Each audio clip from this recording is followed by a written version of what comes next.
Hello, everyone, and thank you so much for joining me again yet another conversation with somebody amazing. I have with me Justin Sobion, a fellow Trinidadian, and I came across Justin's work a few years ago when we were both doing TEDx talks. So I invite you to go and look at his TEDx Port of Spain talk from, I believe it was, correct me, Justin, if I'm wrong, I think it was 2020, but it was in the middle of COVID in any event. Yeah, 2020. Yeah. And it's a fascinating TEDx talk. I encourage you to go look at it. Thank you for joining me, Justin. Please introduce yourself and tell our viewers everything about who you are and what you do. All right. Thank you, Marla. And of course, you took my mind a little way back there into COVID when we did that TEDx talk together. Yes. Working with a group. Yeah, it was seemed like the twilight zone back in the days trying to do that online. But yeah, now we're here again. That's 5 years later. As you said, my name is Justin Sobion. I've been from Trinidad and Tobago, um, living in New Zealand for the past 6, 7 years, going on to 7 years now, working with the University of Auckland, a lecturer at the University of Auckland in New Zealand, the Faculty of Law. And yeah, that's me. Called to the bar in 2002. So it's Over almost two 20 years. decades ago, 2002. I was proudly admitted to the bar by my late father. That was back in the day, in 2002. Yeah, it seems like just the other day, but it still is a little while way back. So yeah, and we're here, of course, to talk about the ICJ climate change case, in which I was integrally involved, especially from the Caribbean. The Yeah. Caribbean and the Pacific. We really work together in this. And when I say the Pacific, I'm talking about the Pacific Island states. Yeah. Well, Justin, before we get into the ICJ case, I just want to talk a little bit about the specific type of lawyer that you are, because when we did that TEDx talk, I mean, I was blown away because I had never known, I'd never thought that, so you are a lawyer that deals with a very specific area of law. And I want you to talk about that because I found it blew my mind 5 years ago. So before we get to the ICJ, tell us about that. Yeah. So I'm an international environmental lawyer.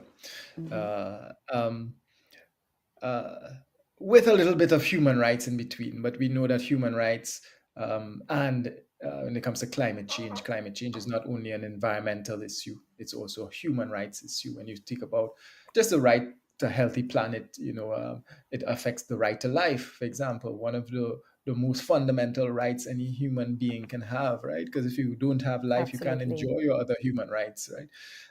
So climate change, and that's the one of the reasons, because I used to work with the United Nations Human Rights Council in Geneva, and then of course I had that environmental background with my education, my master's at that time. Okay. Um, but when I was in Geneva, you heard the special rapporteur for the environment saying that rivers should have legal rights. And when I was like, rivers have legal rights, where is this coming from? And then the forest should have legal rights, and all these things were coming out of New Zealand. So that really attracted my interest to come to New Zealand, Fascinating. and I Yes. did that's why I did my PhD, and yeah, so my TEDx talk was on the rights of nature. Yeah, I should nature loved have it. rights? Yeah, yeah. So it was, but the thing is, everybody has been saying, "Oh, that's like real groundbreaking. That's fascinating." But Yes. this was something that we've been discussing in the 70s, so it's Yes. now gaining traction, really. So yeah, Right. yeah. But I loved it because when you think about it, if rivers and forests didn't have rights and weren't protected, then we are in jeopardy. And that's Mm, where it's important. You're not just a tree hugger. You're actually, mm. in the end, I guess one can say it's almost selfish interest in the end, fundamentally, but because we have to protect nature to protect ourselves. Yeah. Indeed, yeah, because if we always said, like, if companies could have rights, right? If Exactly. companies could be individuals or companies could be persons, you can sue a company or company could sue someone, then, why not give nature rights, right? We need Absolutely. nature more than companies, I would think. Well, if you're talking from a green perspective like me, right? But Well, we yeah, need air to breathe, and companies yeah, don't produce air. So, exactly. Well, you get what I'm saying. So yes, yeah, it goes in. It goes in. I don't know a lot of persons. We have a lot of debates about this when I go up the islands, Trinidad, Jamaica, Barbados, talking about it, especially before the TEDx talks. It's like people are just like, well, I'm a human being, and sometimes I feel like my rights are not respected. So why should I give true. nature rights? So there are different ways to look at it, but I think it's a more, for me, it's a more philosophical view. It's a way of to respect nature. I think the rights should be treated differently in a way. But that will go into another argument. Like human rights, we know, are different from nature rights, but it's a way of just engendering that respect Respect. for nature and so on. So yeah, so it has to be ingrained in our mindset that nature is not a commodity, but something that can be that is beneficial for all of us to live and thrive with. For sure, respect, but also it makes us recognize the interlinkages between nature and our own lives and our own rights. But thank you for that Exactly. overview. And I just so tell us about how you became involved. Well, first of all, tell us a bit about the ICJ. Now, this is a recent ruling by the International Court of Justice, which is the highest court in the world, that made a ruling on the obligations of states as it relates to the climate crisis, um, just as a pretext. But could you tell us about that and how you became involved in this landmark ruling? Yeah, I was just, to be quite honest, I came across it quite accidentally, but in a pleasant way, right? um, Mm-hmm. yeah, it was, well, as you said, the ICJ, the highest court in the world, and the youths, it started off as a grassroots movement. Now, this wasn't any state that said, all right, let's take climate change to the International Court of Justice. No, this didn't start with any state at all. It started with 27 Pacific law students between the ages of 17 and 19 sitting down in Amazing. the University of South Pacific, who I learned after a while the University of the South Pacific was actually modeled after the University of the The West University of the Indies. West Yeah, Indies, yeah, they yes. actually tell me that. Yes. Yeah, yeah, because they were just like, we got the idea. So for example, in Vanuatu, I think they have the law faculty. In Yes, Fiji that's is correct. engineering, and yeah, Mm-hmm. so different islands are specialized. And we did the same thing. Barbados was the law faculty. Jamaica was the if you wanted to study medicine and Yes. engineering, I think you went to Jamaica. Or Trinidad was engineering. But Trinidad now was I think engineering, yeah, yes. but now I think the things have changed. Everybody's doing everything now, and that's for me. And my dad and I used to talk about that. It goes against the whole treaty and the establishment of the University of the West Indies, but that's another story. Where it was supposed to bring, because when I started law at the University of West Indies, I spent my 2 last years in Barbados, and that's where you met everybody. You met Jamaicans, you met Trinidadians, you met Kititians, you met St. Lucians, everybody came together, Barbadians. They came together, so it was a real melting pot. But now, if you have the law faculty just in Trinidad, somebody who's studying law in Trinidad will just meet their Trinidadian counterparts. Yes. It So never, it so kind it of goes affects against the the region. regionalism, Yeah, yes. yeah, But yeah, so the University of South Pacific really is the only other regional university on earth. And yeah, but so you stumbled on this. But what I found before you get into that, what I found absolutely fascinating and something we need to people need to really understand is that this was started just by a bunch of young students. And so it tells you you don't have to be a state, you don't have to be powerful, you don't have to have wealth, you don't have to be have status to make a yeah. difference. That's a Mm. real powerful message that I want to come out of this. Yeah, yeah, it was a grassroots movement. So Hmm. that time was in 2020. It was COVID again. It was during the TEDx Hmm. talk, I think. And then I was doing my PhD and working with we have a Center for Environmental Law. And the then president or chair of that Center for Environmental Law in New Zealand said, "Well, Justin, you're doing your PhD on the rights of future generations. Did you know about this case that these Pacific students they're trying to work on? I think I know the gentleman. His name is Solomon Yao, and I know the gentleman who is one of the leading students. And you should have a talk with him, and it will also help you because the work that they're doing is reflects in your PhD. So, all right, so she set up this meeting with me and Solomon. And then I Mm-hmm. remember it was, as I said, during COVID, and he was just like, "Okay, my name is Solomon, and I'm from the Solomon Islands." So I was like, "Is this guy Wow. joking me? Is this a joke?" I was just like, "This is COVID, so anything can happen. Anything." I was just going, "All right." Solomon from Solomon, Solomon from Solomon Islands. He's like, "Yeah, for true, my name is Solomon." So his name really is Solomon, right? So that was like a big joke for me at the beginning, and we still laugh about it how he put it across. So Solomon, when we were talking, he was like, "You know what? I never met anybody from the Caribbean, and we are Wow. having this campaign, and I would like, um, could you assist getting states to assist us because we got Vanuatu to because as so the ICJ, you can't bring, you have to be a state to bring an You have to action. be a state, yes. Yeah, Mm-hmm. so persons like you and me, we can't just file a claim in the ICJ. So they needed a state to support them. So it started in Vanuatu. They got the government of Vanuatu to support them. So then the Mm-hmm. government of Vanuatu said, "Well, The environment minister, Ralph, Ralph, um, Ralph, I just I call him forget Minister his Ralph, name. Minister Ralph. Yes, I met him in Vanuatu. Rabajengo, yeah, I think it's Yes, yes, yeah. I just call him Mr. Ralph because yeah, but Minister Minister Ralph. Ralph, Good yeah, he's guy. a really nice guy, yeah. Yeah. So he So was Minister then, Ralph agreed to take this up from these students and file yeah, at the yeah, ICJ. Mm-hmm. yeah. But the thing is, if you go for this, so this is what you call an advisory opinion of a court, and you need, it's like a parliament, right? Passing a motion or resolution, as we call it. Mm-hmm. There are 193 states of the UN, and they wanted you for a resolution to pass at the UN, you need a majority, a simple majority. So that would have been 96.5 states. So let's say States. 97 states they needed. Mm-hmm. So so of course, so Solomon said, "Well, so far we just have Vanuatu, right? No government had supported no as yet. So he's just like, we need as much states to support. So can you Mm-hmm. help us get the Caribbean support? We have persons working in Africa, persons working in Europe, persons working so on, right? Across the Mm-hmm. region, Asia, because the UN, they have regional blocks. Yes.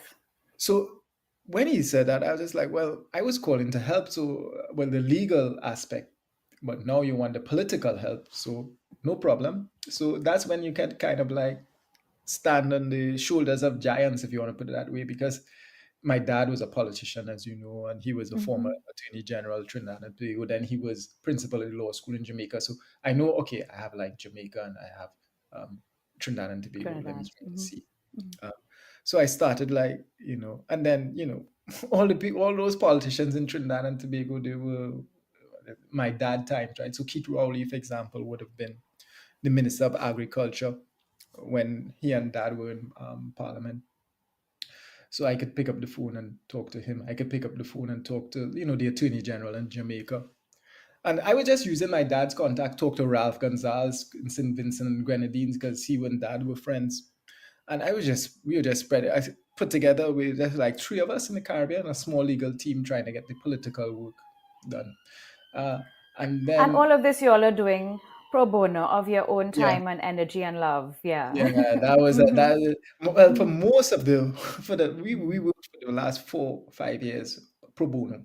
It's just Yeah. towards the ending you will get when we got funding, but it was just more or less funding to travel to we Yeah. had meetings in Barbados, so you get funding. So it really wasn't a paid job per se. We were just doing it out of our passion, really, Right. and and I think all environmental lawyers, most of us, we work because we're passionate about it, although Yeah. we know that environmental law has become now like a kind of fad, I would think a kind of trend.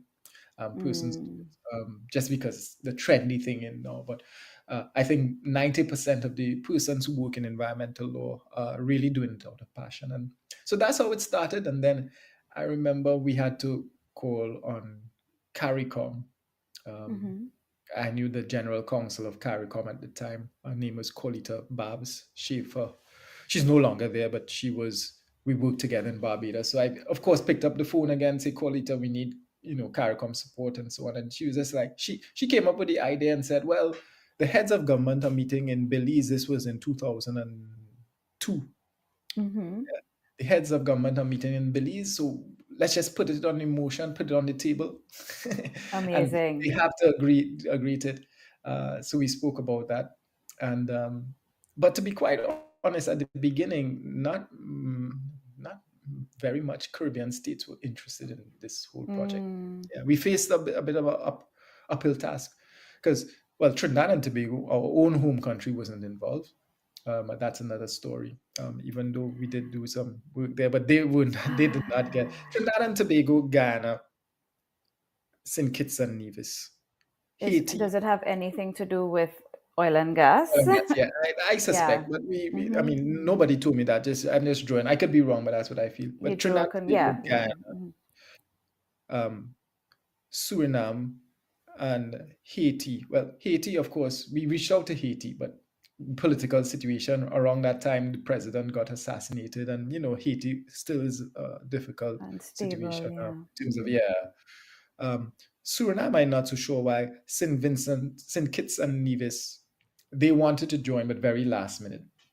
So the four Okay. countries, CARICOM countries that really should have been there were Trinidad and Tobago, Guyana, um, Suriname, let's say, right?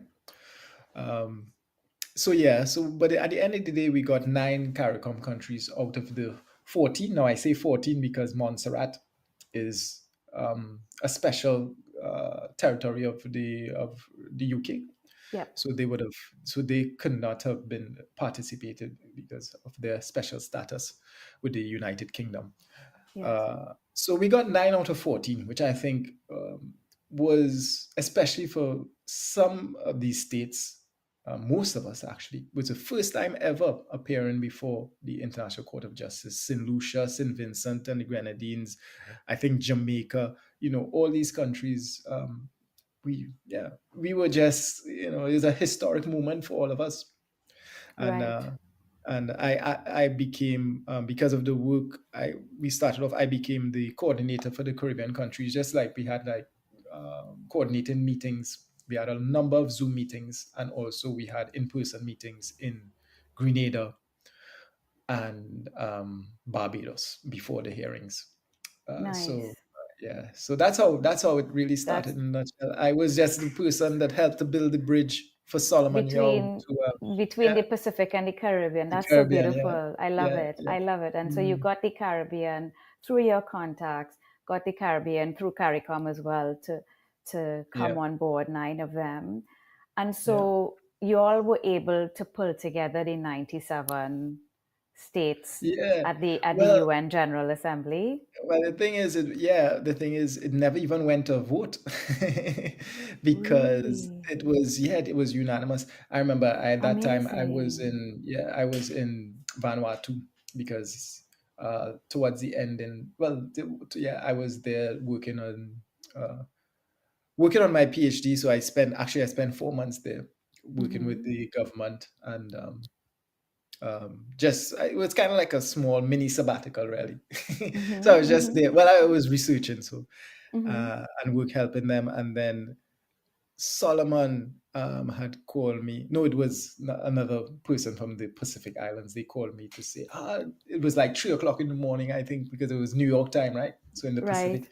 And they're like, oh, yeah, yeah. Just because I told them to call me. And they're like, okay, it passed, the resolution passed. I was like, all right, what was the vote? And they was like, oh, there was not a vote. I was like, what do you mean there was no vote? Because I was expecting, like, so what's it? Yeah. It's like, everybody just consented. So they, Wow. yeah, there's like the president of the General Assembly asked to go to a vote, and nobody wanted to go for a vote. So if you don't go to a vote, it just assumes everybody consented. Everybody's But I happy to go ahead. Yes. yeah, yeah, but I think um, it on reflection, it probably never went to a vote because I think they realized that they had the majority, and if one state said let's go to a vote, they didn't want to, show any bad face, really, I would think. Right, Yeah. right, I right. think they didn't want to They're too be the one. embarrassed Yeah, to say, I don't because necessarily agree with this.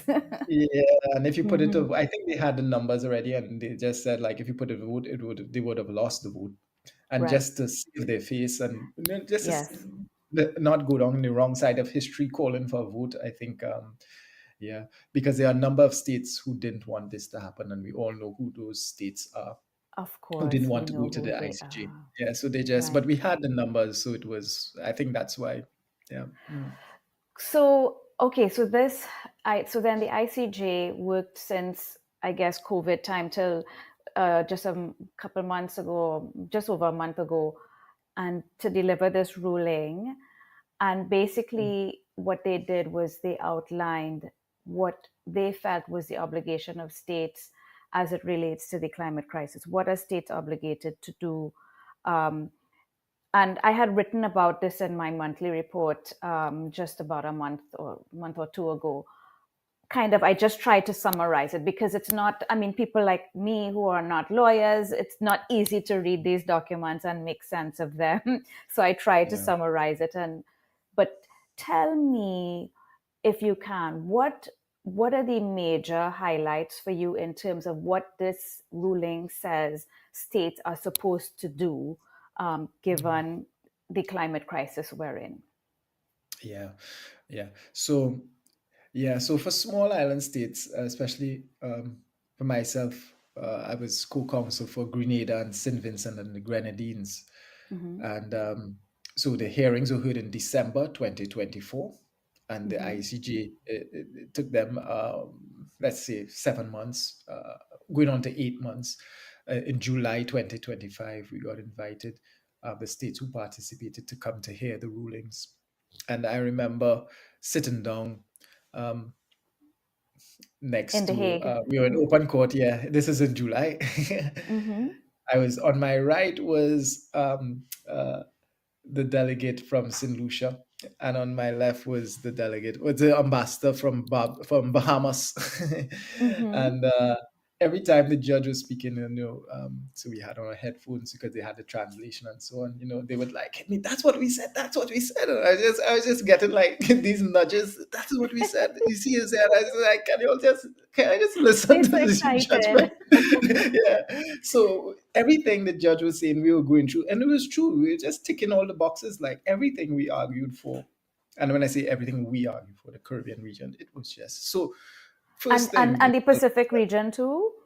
yeah, the Caribbean and Yes. Pacific, we really Hmm. worked as one. And when you say Pacific, of Hmm. course, we talk about the Pacific Islands, right? Not Yes, and we're all islands. I'm not talking about, because the US, sometimes people think, okay, Hawaii is the US, but people think Pacific's, the west coast of the US. No, but we're talking about the islands. And even some Pacific Islanders, they think that Australia is like too big for us, because Australia is like a continent, really. of But course. yeah, we're Hmm. talking about the Pacific, the small island states. So we're talking about Vanuatu, Fiji, Solomon Islands, Tuvalu, um, Micronesia, and these countries, Tonga, Samoa. Hmm. So yeah, so the first thing is that the court said that the IPCC science is the best available science. Now that was, Incredible. yeah, and the IPCC scientist reports, they've said a lot of things in favor of small island states, like we should basically even at 1.5 degrees warming will be a disaster for small island states. They even said that straight, right? Um, We would be underwater. yeah. So even though people saying, okay, the temperature goals under the Paris Agreement is between 2 degrees Celsius and 1.5, and some states say, well, we could still survive at 2. The IPCC science says, well, even at 1.5 for small island states is still dangerous, right? Yes, So that was one thing, that they upheld, that the IPCC science is the best available science. The second meaning thing, that we're looking at yeah, staying within 1.5.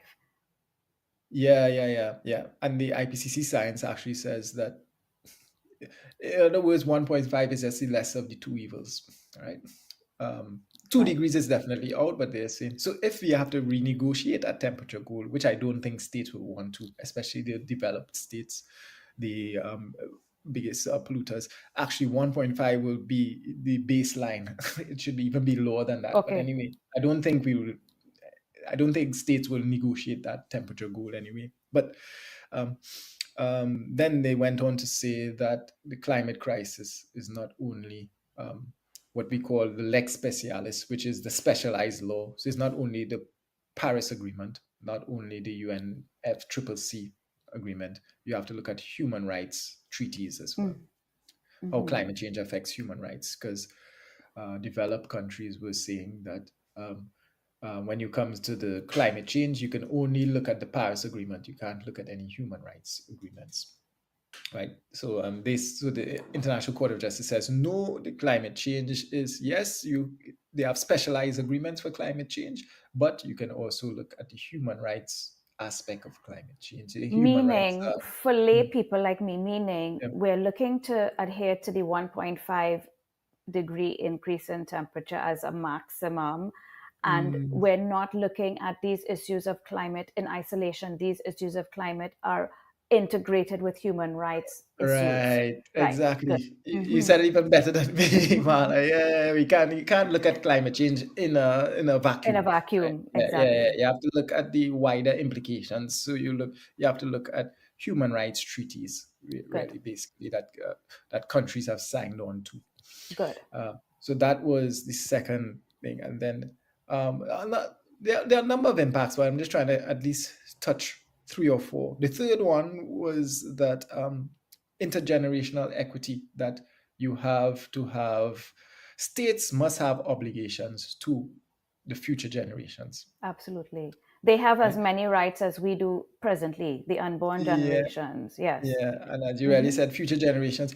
Sometimes when we in lay speech, we might say, "Oh, my son who is 2 years old, that's the future. That's the future generations." But really, in law, your son who is 2 years old, that's the present generation, right? So future generation, as you said, is the unborn Mm-hmm. generation.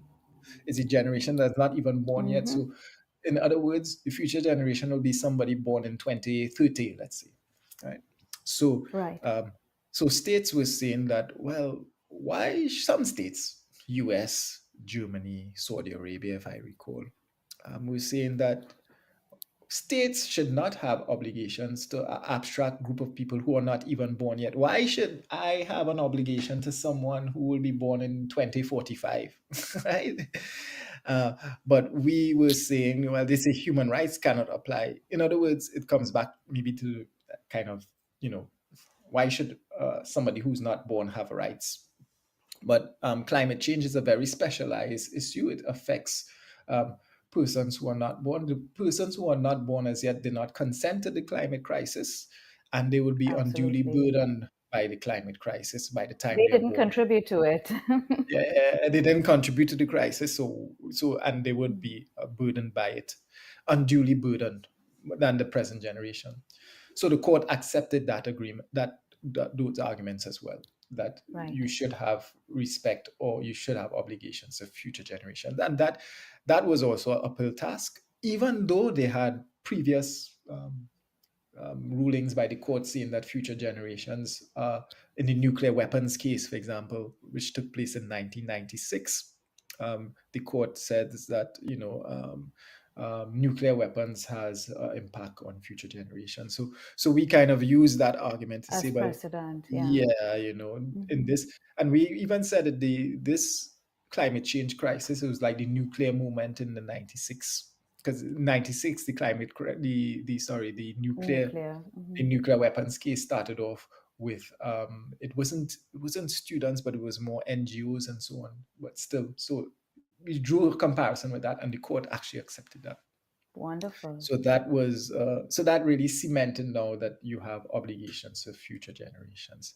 Mm-hmm. And the last one I would really like to touch on, I mean, there's so many others, is I that the know. court said that uh, that if you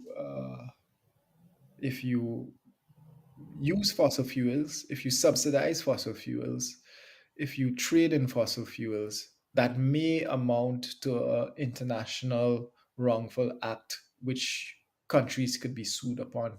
Now, notice Mm-hmm. they use the words, they said may amount to an international Mm-hmm. wrongful act. So they didn't want to say it will. May sounds like it's It's possible. Yeah. May may is like, means they opened the door, but they yeah, didn't say yes for sure. You could walk yeah, yeah, through. yeah. Yeah, exactly. It's not like shall, it shall be, there's Yes, a difference. We learned that all in law school as well. You may and open the door. shall. Yeah, you But open the then door. this has So implications for our country, Trinidad and Tobago, yeah, countries it like does. Guyana, It and does. the whole Mm, issue, especially for Guyana. I mean, in Trinidad and Tobago, we export oil and gas for over 100 years, and we're towards the end. It's considered a mature mm, industry in our country, and actually, mm, we've been seeing declining production for 20 years, whereas Guyana is now the world's newest oil exporter, the world's fastest growing country, and a country that has acute development needs, especially as it relates to mm, education and healthcare. And for me, when you think about that door that was opened by this ICJ ruling that states may be found to be engaging in wrongful acts if you're exporting and subsidizing oil and yeah. gas, um, Mm, that you could be somehow maybe at some points held to account. It's an interesting thing because it speaks to the fact that we who are still developing now from an socioeconomic standpoint, we now have constraints placed on us in terms of yeah. how we develop Mm, versus countries that developed in the last century, right? In the yeah. 1900s, Mm, we have planetary boundaries to consider, mm, and um, it has serious implications for us. And so I found this very, it's something we have to think about because I don't know. I just wanted to just deviate for 1 minute yeah, sure. for listeners, because development and energy consumption go hand in hand. I had a Mm, chat once. I gave a presentation. Professor Steve Dean, not Professor Steve Keen, sorry, not mm, Dean, had this chart that showed he mapped the world's energy consumption and the world's GDP, and they are almost one on top of the other. yeah. Meaning, GDP, production, economic activity is tied hand in hand with energy consumption. Now, Mm, energy consumption could be fossil fuel as well as it can be wind, solar. nuclear, renewable, Mm, anything, right? mm, So we have serious constraints now with respect to yeah. our development. Yeah, and I think if you were to watch when the president of Ghana was speaking to Stephen Saku Yes. in Hard Talk, I think that was the point he was trying to make, right? That Exactly. you can't tell us what to do now. And You've then, had your chance in yeah, yeah, yeah. 1900s. But the thing is, on the Mm, flip side of that, those same people in Guyana and in Trinidad and Tobago and in the Caribbean were the ones most vulnerable in terms of our mm, countries becoming completely covered in water. yeah. Um, I think the middle ground to reaching that was like, okay, there should be a kind of phase out, but we should have a mix of renewable energy in the mix as well. So for Renewable or years, nuclear. There's nuclear yeah, as well. Hmm. yeah, because for years, you probably even know it better than me, but for years now, I've been hearing politicians in Trinidad and Tobago, yeah, we're going to diversify our economy. For me, I feel like I hear that talk for all my life. Me too. Me Yeah, too. we're going to diversify And away I'm from now oil and 50, gas. so long time. We're gonna diversify from oil and gas, and I'm just like, I mean, starting with Patrick Manning, even I think even President, well, Prime Minister Robinson at the time when NER was in power, I used to be hearing them talking about that, and I just feel like, have we We've not really really made, diversified? no, we've not made progress. Mm, But Justin, I just want to talk about and it's tied, it dovetails from this. One of the key elements of this ruling, they spoke to common but differentiated responsibility as mm, it relates to the climate crisis, meaning that all states share responsibility, but mm, we don't share responsibility equally. We share responsibility equitably.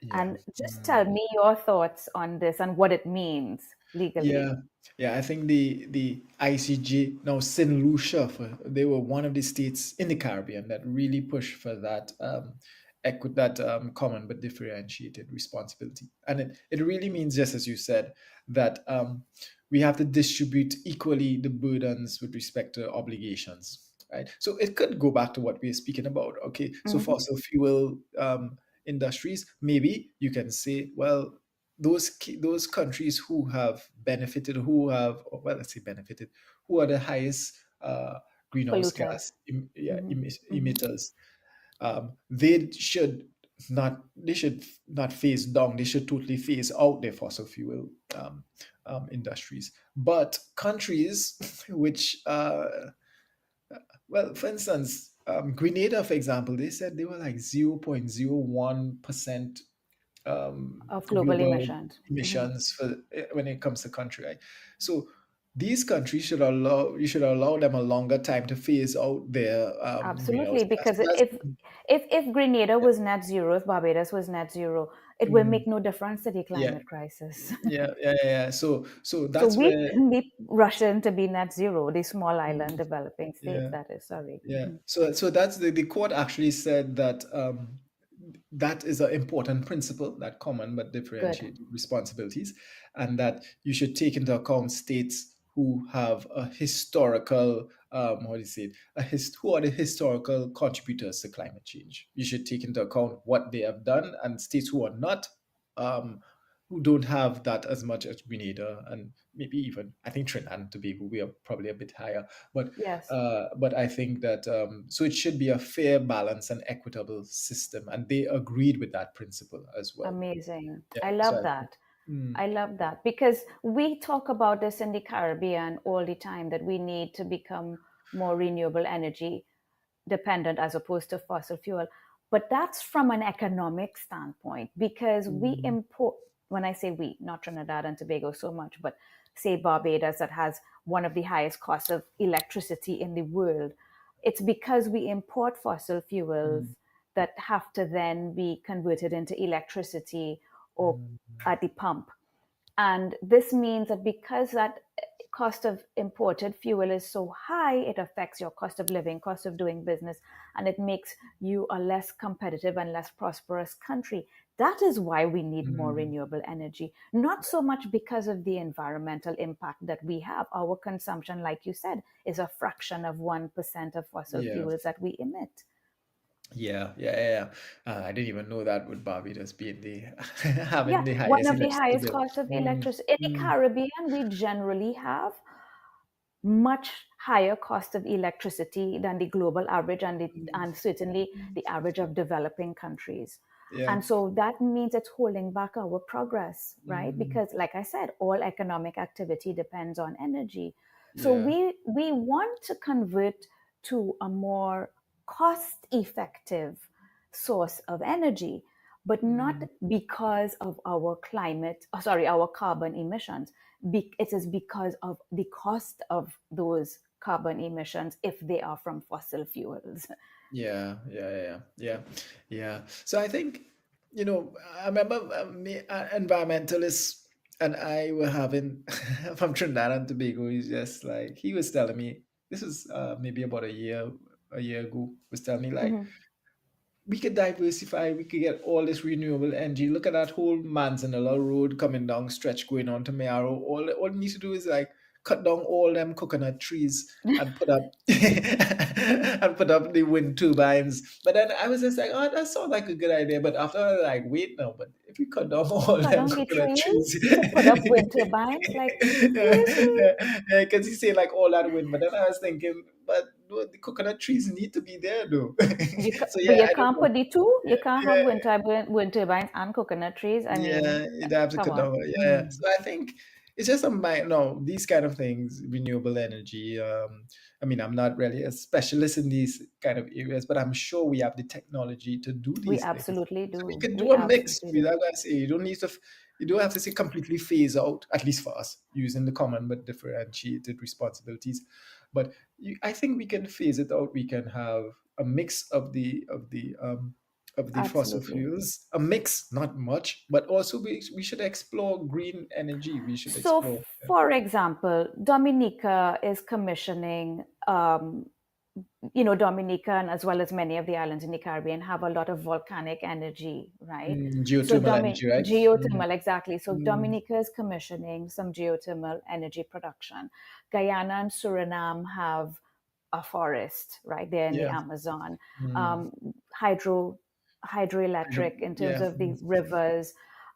We have wind, that's a possibility. I know Curacao has wind farm, Jamaica has wind farm, and many countries, especially Barbados and Aruba, have a lot of solar energy capability Yes. installed already. And every day, I think Trinidad and just commissioned not too long ago the largest solar farm that will exist in the Caribbean, in the English Mm. speaking Oh, Caribbean. I didn't even hear about that. Yeah. Right. BP was a part of that as well. And also, we have natural gas.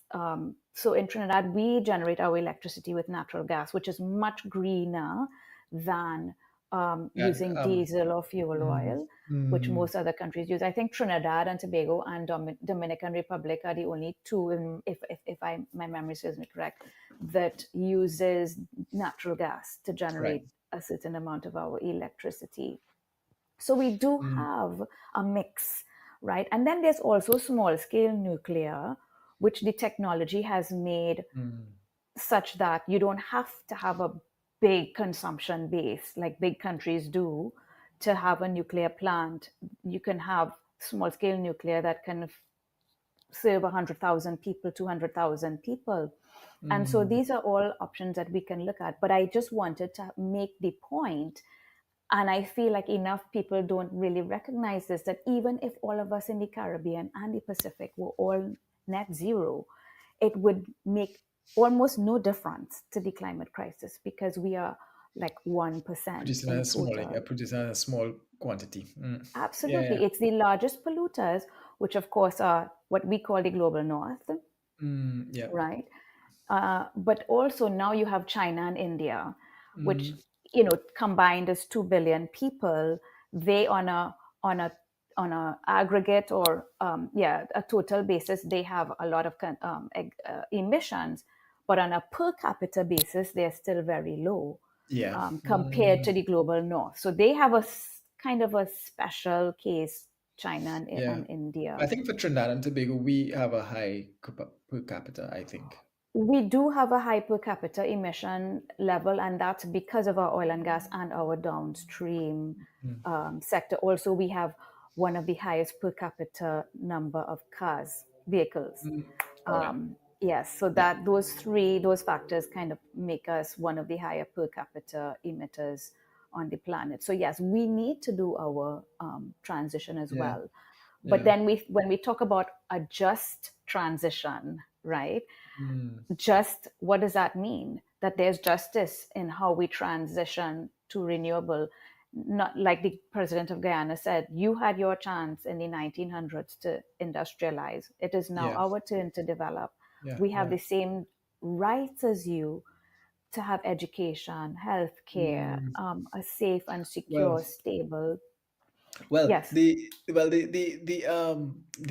council for who is the lead council for St. Vincent and the Grenadines, Hmm. she put it a nice way. She said that uh, Chanel Hardaway, she said that climate change is colonization on repeat. And I Absolutely. remember when she said that because I was the second, well, I was the co-counsel for them, and we were rehearsing this like 24 hours, 48 hours before our statement. And I remember sitting down because she went before me, and I remember sitting down and she said, "This is climate change. It's like colonization on repeat." And I was just like, "Wait, I never even heard you say that in rehearsals." In rehearsals. But she's right. Yeah, but she was right. So what she was trying to say and is that Grenada, when Ivan had hit Grenada in 2004, it wiped away 200% of their GDP. When Yep. Hurricane Maria hit Dominica in 2017, I 17. think, it wiped away 270% of the GDP. And who do they Within go? hours. Mm-hmm. Yeah, and who do they go to get loans? They go to the IMF. They even go to the United Kingdom and these Mm-hmm. United States to get loans to build back. They go to Loans, not countries, grants, loans that future loans. generations have to repay in US dollars, by the way. But yes. Exactly. Mm-hmm. So they're Mm-hmm. just saying Mm-hmm. that's why she was saying is because she was talking to me afterwards. It's a colonization and repeat It financial is. colonization. You are It not is. the ones responsible, as we say, 0.01% Grenada, and yet you have to take a loan from the United Kingdom, take a loan from the US, take a loan from the IMF, right? To Yeah. rebuild your economies for the next 2-3 years, it happens again. It takes 12 to 15 years for a mature nutmeg tree to grow in Grenada. And that was just wiped away in Hurricane Ivan and in the latest one. This is, what was the one last year that they had? Beryl. Yeah, Beryl, Hurricane yes. Beryl, yeah. And that just wiped, so it's going to take another 12 to 15 12 to years for them to 15 grow back. years And that, before their main export crop can be and exported. Yeah. And Grenada is the number 2 producer of Of nutmeg in the nutmeg in world the after world. Yes, Indonesia. After Indonesia, absolutely. small spice island state that have what it was 100 and something thousand people, right? Yeah. Um, so and then we have to refinance, get loans. So that's why Deacon Mitchell, the Prime Minister, Honorable Deacon Mitchell, and Ralph Mm-hmm. Gonzalez, they were two of, and I think it was Gaston Brown from Antigua. They wrote Antigua. Mhm. Yeah, they wrote to the foreign secretary, who happens to be of Guyanese descent as well. I heard In the from the UK. UK. Yeah, yeah, yeah. Mm-hmm. They wrote him and they said, "Well, listen, if we're not paying back your loans, basically, I said like, we're not paying back your loans, and even if we can't pay back interest, and all this should be debt cancellation and so on for all Absolutely. these things, that the money that we are borrowing from you to rebuild our economies, when we are not the ones who are the major climate emitters." So Absolutely. yes, I think that was a good point to drive home about So all climate. of this speaks to our shared, so common, but differentiated responsibilities as it relates to climate crisis. And I felt like that was one of the most powerful things that came Yeah. out of this ruling, that Mm, finally somebody has said definitively, we mm. are all responsible, but some of us are more responsible than Y- others. Yeah, yeah, yeah. Even one of the things they spoke about is that states should act as, and this is another global South island argument, that states should act as trustees for future generations, or for, they said humanity and future generations. That is that states should share, well, not share, but take care of the earth, or act as guardians of the earth or the climate for future generations, the climate system. And that whole common and differentiated responsibilities comes into play again, because what the United States can do, or what the Europe can do, what France can do, will be, of course, um, much greater than what a small island state could do in terms of taking care of the earth. Absolutely. So I think that's where, so that is a common argument that cuts through different issues, that whole CBDR, common but differentiated responsibilities. Yeah. And the last point I want to make, Justin, is, because you would hear people say, oh, but it's how many trillions of dollars is needed to Mm, achieve this just transition to renewable energy, and development needs to, for example, for these sustainable development goals. I think it's, I don't want to steady figure. I thought it was 4 billion a year, but the point I wanted to make is that you think that this is a huge amount, but this actually is less money. We're talking about less money than the global north currently spends on its military budget. mm, mm, Okay, so this is yeah. money that these countries already have, that they choose to spend on weapons as opposed to protecting the planet for future generations. So it's Yeah. not money that we don't have. It's money Mm, that already exists. yeah. It's That we don't have to already go in and pick their it on the budget, trees, right? and we don't have to print it.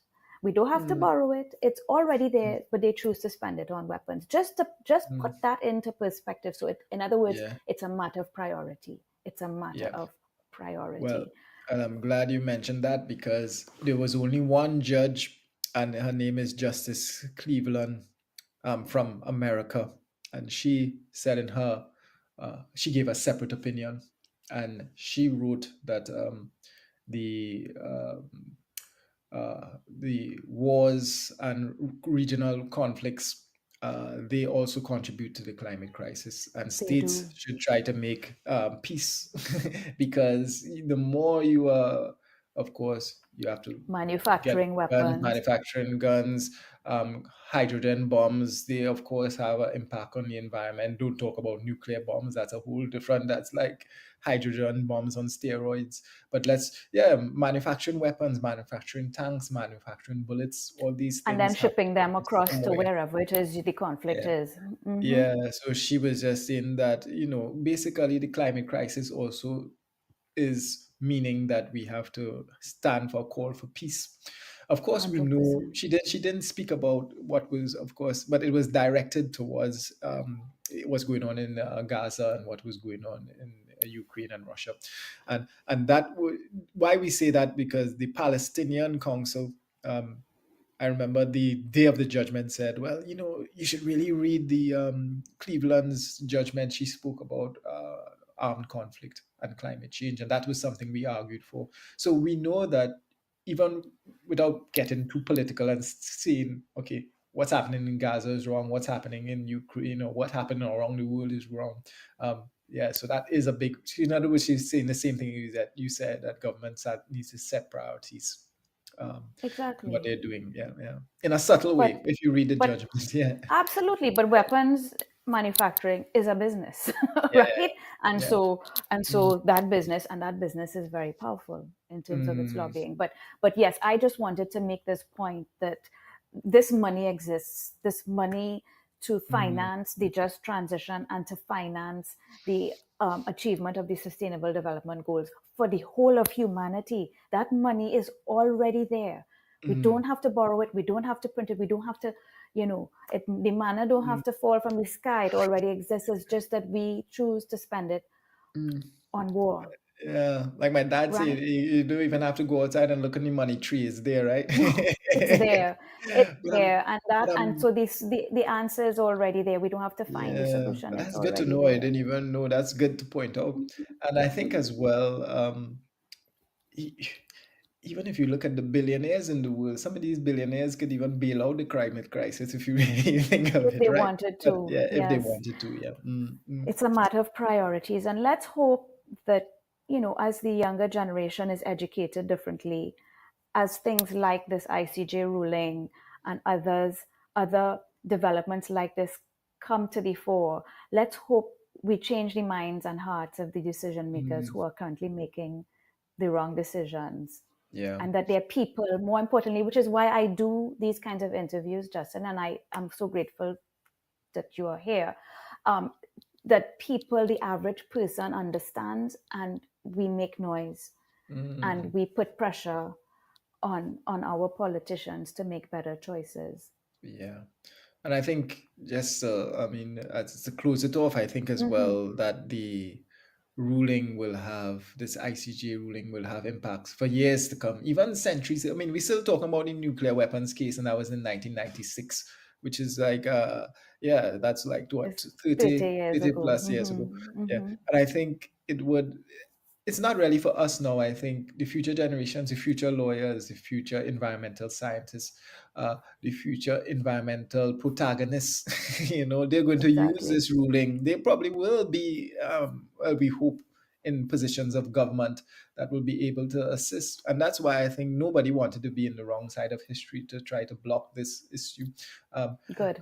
but the arguments are still there, so you can see the weak arguments, you can flesh them out. But I think at the end of the day, this ruling will be cited for years to come, for 50, 100 years to come, because So, there wouldn't be another one. uh, Yeah, absolutely. And so, Justin, you were part of history, the history of humanity. And I am well, very proud that you're Trinidadian and that you brought the Pacific and the Caribbean together. I am so yeah. proud of you and I'm so grateful for the work that you have done. Thank you very much. Yeah, I really And appreciate it. And thank you for the invitation. Yeah, but the Thank work you. It's continues. It hasn't stopped yet. The work continues. It's now how we can use this advisory opinion to how we can use it. We have the advisory opinion is just something on paper. How do we make that paper valuable? I think that's what we have to we put it talk into about now. policy. That's what we Yeah, do. We make yeah, it inform policy. yeah, So Justin, just to close, I'm very proud of you. I'm very grateful for the work that you've done on this, and you were part of history, of not just history for our country, history for the whole world. And I really appreciate, and I'm so grateful that you were able to make this time to be on my yeah, platform to talk about this. And I hope everybody watches and listens and understands how important what you did, how important it is, and how important this ICJ ruling is for all of us in the Caribbean and in the Pacific. It is 10 o'clock, going on 11 o'clock in New Zealand, where you are. It's, yeah, yeah, it's 5 o'clock or 6 o'clock for us in the Caribbean. Um, yeah.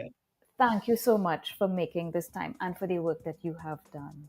Appreciate it, and thank you for inviting me as well. I'm happy that we made it happen because we've been talking about this for a while.